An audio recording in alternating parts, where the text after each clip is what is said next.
La validità delle ricette mediche a 180 giorni significa che entro quel limite il paziente deve prenotare la propria visita, cosa che avviene nella maggior parte dei casi, ma in altri può accadere anche che si arrivi a scadenza, perché per alcune prestazioni le agende nelle ASL sono chiuse. Il limite di 6 mesi è recente, essendo stato attivato con il decreto ministeriale 272 del 26 novembre 2024. Pertanto, se il paziente va a prenotare e trova la lista chiusa, la ricetta va incontro a scadenza.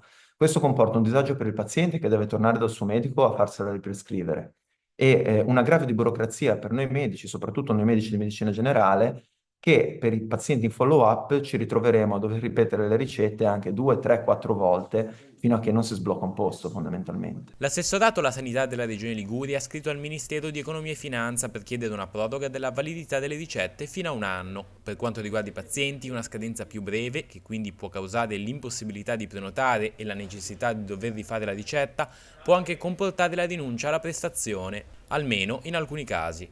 A pensar male si fa peccato, ma alcune volte ci si azzecca. Sicuramente se le ricette scadono, non aumenta la lista di attesa, ok? Perché non ci sono pazienti in attesa. Questo è di tutta evidenza, è una realtà, che i nostri pazienti toccano con mano quotidianamente.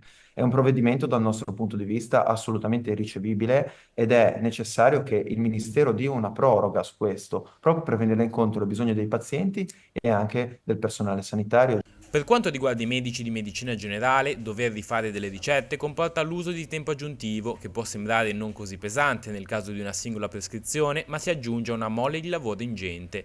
Per quelli che hanno a carico il massimo di pazienti consentito, le persone sentite al giorno sono tra le 90 e le 120. Possiamo dire sicuramente che la ricetta dematerializzata è stata una grande innovazione. Purtroppo, rispetto a quanto era stato promesso a livello di governo, non è ancora operativa la possibilità di inviare tutte le ricette in fascia C, cioè le ricette, ad esempio, per farmaci a pagamento, come ad esempio degli psicofarmaci, attraverso il sistema dematerializzato. Per cui per alcune di queste prescrizioni permane ancora, l'obbligo di ricetta cartacea.